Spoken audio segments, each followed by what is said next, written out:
as we jump into the game, we have Magnus Carlsen playing with the white pieces against Deepan Chakravarthy. This game was played in the Dubai Open in the year 2004. As you can tell, Magnus Carlsen with a very low rating of 25.52 here. So the game starts out with e4. We get c5, knight to f3, and now let's move knight to c6 is played. Just to illustrate a couple of things, black can also play this move e5 on move number 2. I think there's some very old videos that I did during the early days of the pandemic when we talked about this move e5. It's a very memey opening variation. Nonetheless, the Jalalabad variation is probably playable for black, but it's not great. Now, the reason I point this out is because we're going to get a very similar structure in the game nonetheless. So we get knight to c6, knight to c3 here. If white were to play bishop b5, for example, you can go e5, castles, and then bishop to d6. Once again, black gets these pawns on c5 and e5 here in the center of the board. And this has been played by Magnus Carlsen. This is played by myself and many other prominent grandmasters. So we get knight to c3, knight to f6, bishop b5, and now we have e5 being played by Deepan here. Now this order is actually slightly inaccurate, as we're going to see in the game, because now white can try to grab the pawn in the center immediately. When we look at some of the other variations, very specifically this bishop b5, e5 variation, if white takes and plays knight e5 and queen d4 occurs, when white moves the knight after queen takes e4, the king is in check, and you can't castle it out of the center of the board. That would be an illegal move.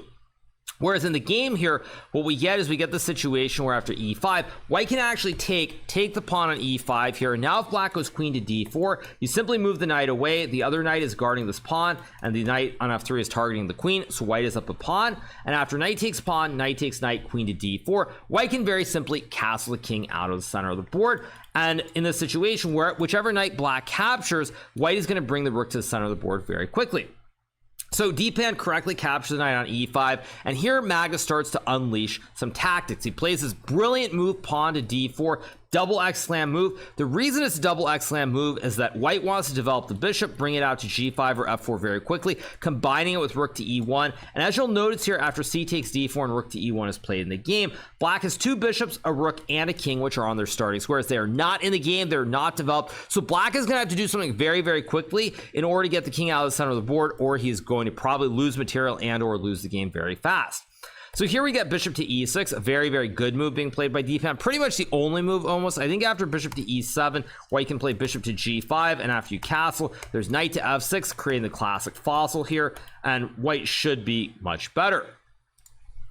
So we get bishop to e6 being played here by Deepan, and now Magnus plays the move bishop to g5, another X-slam move, because what it does is it stops black from castling the king out of the center, but once again, you line up the fossil with this idea of knight to f6 check. So here we got this move bishop to e7. Now this is a double question mark by Deepan Chakravarthy. Again, very hard to fault him because it looks like you're in a lot of trouble. You just want to get rid of the bishops basically, or if white moves the bishop away, just castle out of the center of the board, and you should have no problems. Additionally, if white were to play this move knight to f6, which is probably what he was banking on, you can simply take with the bishop, and after rook takes e5, bishop takes e5, f4, you can go bishop to c7 here. If white plays queen takes pawn, black is bishop b6, which wins the queen and the game on the spot. And if white can't capture, let's say white plays like queen d3, now you can simply kick the bishop away, castle the king out of the center of the board, and even though white is probably a little bit better here in this position after rook e1 and bishop d5, you have a great wooden shield here in the middle of the board, pawn at f4 is weak, you can go rook e8, and your king is very, very safe on the king side as well, so black really has no big issues here. So no doubt this is what Deepan was expecting, but Magnus does not play knight to f6 here. He decides to decline the invitation to win the queen. Instead, he plays this great move f4, attacking the queen on e5. Here we got this move queen to d5 being played by Deepan, and now Magnus trades the bishops and goes pawn to f5. Again, another excellent attacking move here by Magnus, completely understanding what is going on, realizing that he needs to do something immediately. If you were to play a move like queen to f3, for example, black can just go king to f8, and after queen a3, king g8, black will play h6 and king h7 and finish his development, and white is still down a pawn here in the center of the board. So Magnus correctly assesses that he has to do something immediately, and he finds f5. Now this move is a very, very good move, because if black takes the pawn with the bishop, you have knight to c3, fossilizing the queen here and winning the game. And after queen takes f5 is played, now you can play this move queen takes d4, and spaghetti, the queen has access points on b4 and d6, g7 is weak, you can bring your rook to the center of the board, and black is simply out of time. What you would love to do if you're black is play a move like rook to d8, and after say queen c3, go king f8, king g8, and it's all very hunky-dory here. White is down a pawn, black is completely safe with the king going to f8 and g8, and black probably should even win the game from this position. But nonetheless, the problem is that you're one move too late. So here if you play rook h to d8, well, white has many ways to be close to winning, but probably the simplest is to go queen to b4, king to e8, and then something like knight to d6 after takes. I guess here rook d8 is maybe okay for black, so probably that's not super precise. Maybe you're supposed to go rook a d1 first, or maybe even queen takes b7, and white should be better. Again, this still requires some precision. So rook h8 should have been played by d-pan, but again, probably here already he was really confused by what was going on, and he doesn't play that move. Now it's the only move that could potentially keep the game going. Every other variation here is going to lead to a defeat very quickly, as we're about to see. So d-pan instead plays queen to d5 here, and now Magnus plays queen to b4 check. King is under pressure. If you go to the back rank, now you can't castle or connect the rooks, and after say a move like rook a d1 followed by knight to d6, white is simply going to be completely winning here. So d-pan decides to play c5, and now Magnus plays knight takes pawn. We got this move a5 being played by d-pan to attack the queen. Again, what you're really hoping for in this position is that white will have to move the queen to a square like c3, and now you can go rook h8, pinning the knight. White is still better after knight takes e6, rook takes c3, knight f4, but still you can try to pretend here that you're going to win some pawns. You have a kebab on the second rank, and maybe there will be some kind of miracle. Now in reality, there won't be a miracle even here, but you can at least hope. So after a5, we get this move queen to a3 here. And now we have queen to d4 being played by d-pan.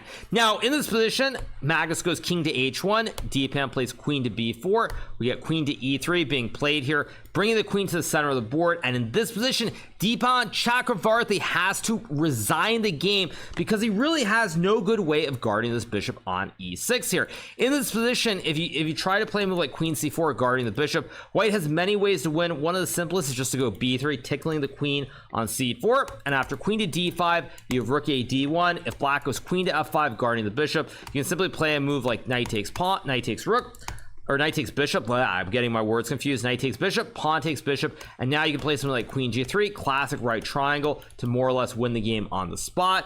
Additionally, if black plays queen c6 here, trying to guard the bishop this way, now you have queen g5 check, hitting the pawn on g7, again another right triangle as well. And after king to f8 is played, you can go rook to d8 check, rooks come off, queen to e8 is played, and now you go knight takes bishop check, pawn takes knight, rook to f1, king to g8, and now you have queen takes e8 checkmate. So in this position, after queen to e3 is played, d-pan just throws in the towel. I mean, the computer says king d8 is the other best move here that you can try, but even knight takes bishop, pawn takes, queen takes, followed by rook a d1, and black is in a lot of trouble. Maybe this isn't super precise because the computer thinks that you can start to run with the king to b6 and a7, but even a position like this where white has so many extra pawns on the board, white should be winning. So after queen to e3, d-pan resigns the game, and a very, very young Magnus Carlsen plays what is probably was the first of many 100% games, 100% accuracy games.